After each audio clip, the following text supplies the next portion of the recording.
Welcome back to SF Craft Season 2 for episode 12. In this episode, we're going to open up the new shop, work on the roof and the 5th floor of the mega building and hopefully finish it, make some other changes to the peninsula, and try to stop the war that started in the last episode. In between episodes, I finished working on the inside of this store. So now the scaffolding only goes down to this floor and you can only get here from the roof, and I'll probably eventually change this. So at some point this floor will be accessible, but for now I don't really need it. So I'll just leave it empty and prevent people from going up there. And on this floor we now have some chests with some items that I'm selling. And I have bricks, bones, arrows, cacti, wool, and scaffolding. So I don't know if anyone is going to want those items, but hopefully we will sell some of them. And there's some room in here to put some more chests in the future if we want to use the space. And this building that was previously Zero's shop is now being used for Zero's new police group that he has. And there are all of these signs for the different people that have joined it. And some of them are our enemies in the war. So I'm not sure why they would be a part of this, but I think the main purpose of this is to stop people who are stealing and committing war crimes and stuff like that. But this building will probably be used more now that it's like this, because Zero didn't really have anything that was that good in his store before. And down here, I'm not really sure what this is, but it looks like it's like a prison or something. Yeah, I think it is. And there's no way out. So yeah, I guess that's meant to stop the prisoners from escaping, but they could just break the stone. And I can't get through this door. But yeah, there's more cells back here. So I'm not really sure if they're actually going to be able to use this or not, because people can just break out. But it is a pretty interesting idea. And the communist part of the shopping district has changed again. And in this building there are now bubble elevators, so that means there should be a second floor that might be completed. And yeah, it pretty much just looks like this. So I'm not really sure what he's going to be using this building for. And this doesn't even go up to the roof. There's another floor up here. So he'll probably eventually expand this even more. And across from here, there's a new building. And in this one, looks like he has fireworks in here. So he's going to be selling fireworks like I did last season, which I could probably do again if it wasn't for the creeper spawners. But last season, I basically had like a monopoly on all of this stuff because I was the only one who had a creeper farm. And I'm not sure what this is. Some kind of lottery thing that no one's currently participating in. And up the stairs, we can't actually see anything because he has this blocked off. So I'm just going to remove this for a second so I can go up here. And there's nothing really up here yet.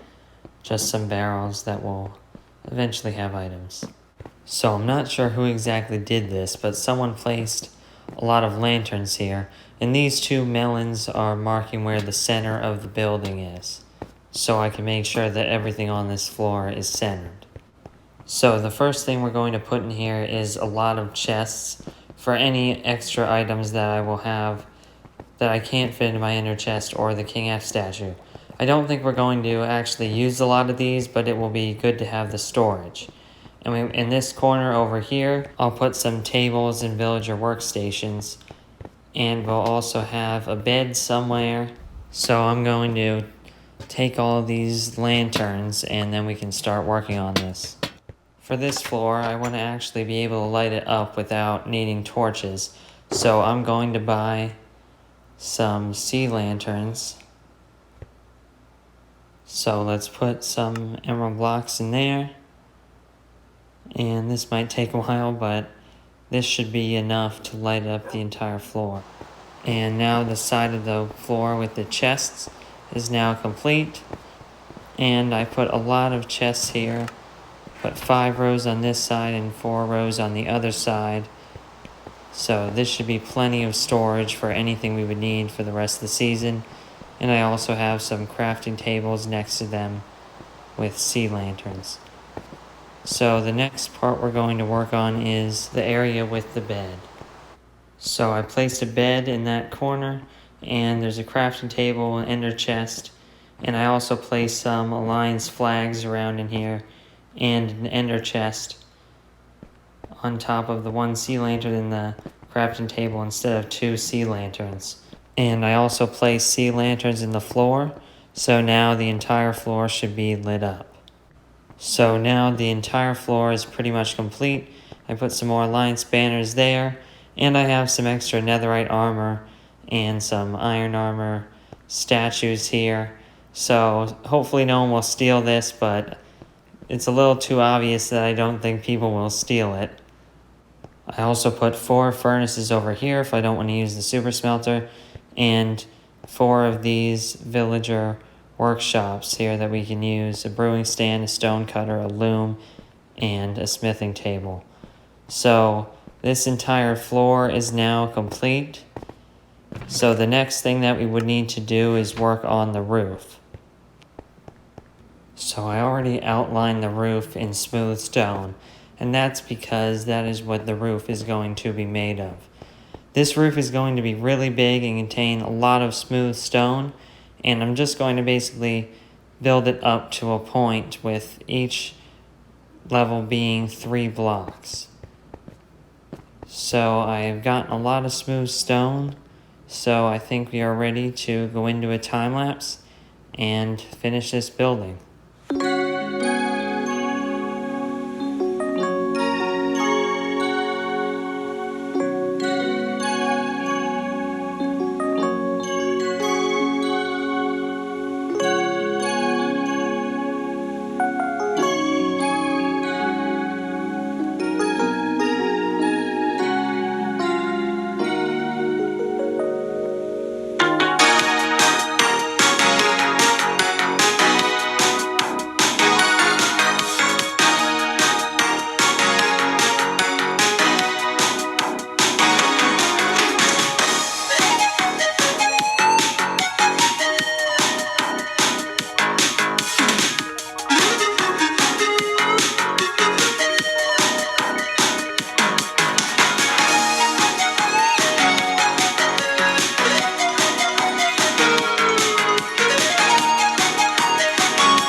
time lapse, and this building is complete.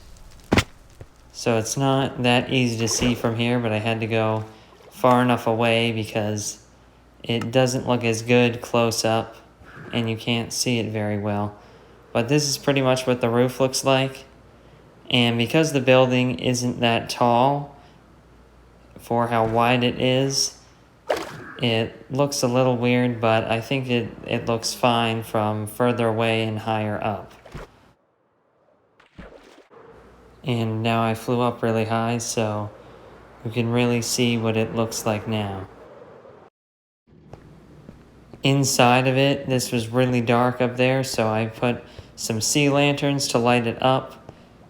So although that doesn't really affect the lighting on the floor, it does make it look better when you look up. And I added these areas where you can jump out the window and fly, so it's a lot easier to get out of here instead of using a trident. So now that we are done working on the mega building, the next thing I wanted to do was connect the different parts of the peninsula together so it's more like one city instead of these separate little locations. So the first thing I did was connect this to the road in the village. And instead of using path blocks for this, I used smooth stone because eventually I'm going to change all of these path blocks used for these roads into smooth stone, and these will eventually connect into other roads that will go across the peninsula and connect everything together. So the next thing I think we're going to do is change these path blocks to smooth stone. So now all of the roads are smooth stone, and it looks pretty good even with all of the wooden planks and cobblestone houses. But right here where I'm digging is where the road is going to expand from. And it will be 5 wide and 7 wide if you include the andesite on the side. So I'm probably going to then find where the middle of this road is going to be and then put a second road that's going to go through it. That way we have an intersection that I can build some new buildings around. So I'm going to dig this out and build the road, and then we can start working on some other new things on the peninsula. But before we do that, we haven't checked profits at the bookstore at all today. It looks like someone put an Alliance flag there, so I'm not really sure who did that. But that likely means that someone bought some books, so there we go. 3 Unbreaking 3 books, so that is really good. And one of these 25 emerald books.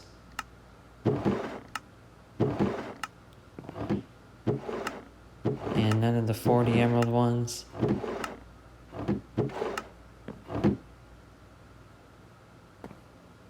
And why do both these say 20 emeralds? I just realized that. This should be 25 emeralds.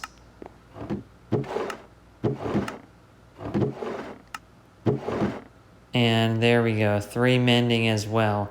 So likely someone needed mending and I'm breaking 3 and just bought 3 books of each. So that is really good, and we just continue to get richer. And we're now back to 4 stacks of blocks and 24 blocks and 8 emeralds. So I've not placed any of the andesite slabs yet, but all of the smooth stone for this road has been placed, and I also haven't terraformed all of these higher levels either. But the road is now built, so we can start building some things off of this, and this will definitely make the peninsula look a lot better. And now I've finally got enough andesite to finish this, so the road is fully complete. And it has the andesite on the side.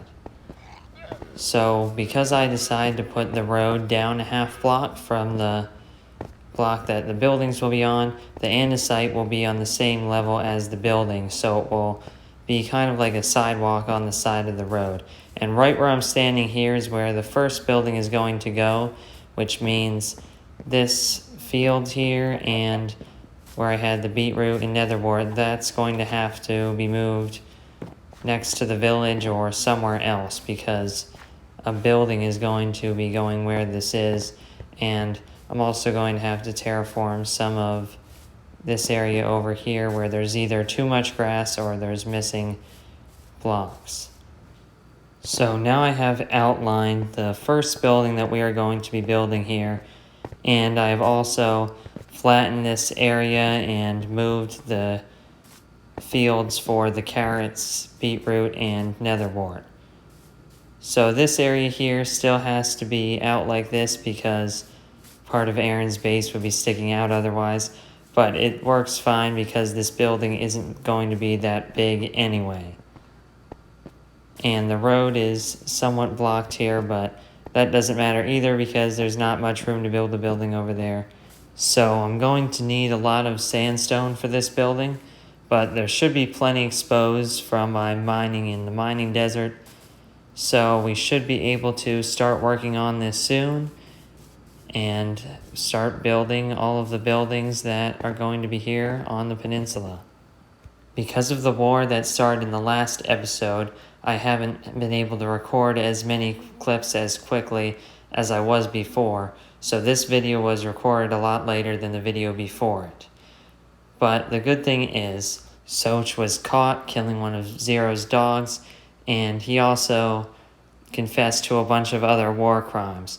So he was banned from the realm, but Wolf and him made a deal that Soch should come back if they were both banned from PvP. So then Rekt and Forbes were the only ones left fighting in the war. Rekt eventually also got himself banned because of how toxic he was and how he was acting with this whole war thing.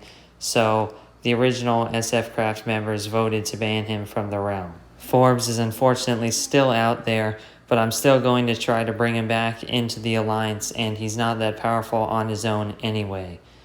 But because the war is over, we can now focus on making the peninsula look better and building new buildings and making the Alliance stronger. So I think that's going to be it for this episode of SF Craft. Thanks for watching this episode of SF Craft. We got a lot of stuff done in this episode, including this 5th floor behind me and the roof above it, so the mega building is now complete. We finally got to open our new store that we built in the last episode, and although we haven't sold anything yet, I think we will be able to sell some items and get some emeralds there. We also got to start working on a new area in the peninsula and start to get some new buildings up there and finish this war with Rekt, Wolf, Soch, and Forbes. So thanks for watching. Make sure to like and subscribe if you enjoyed the video. We will see you in episode 13.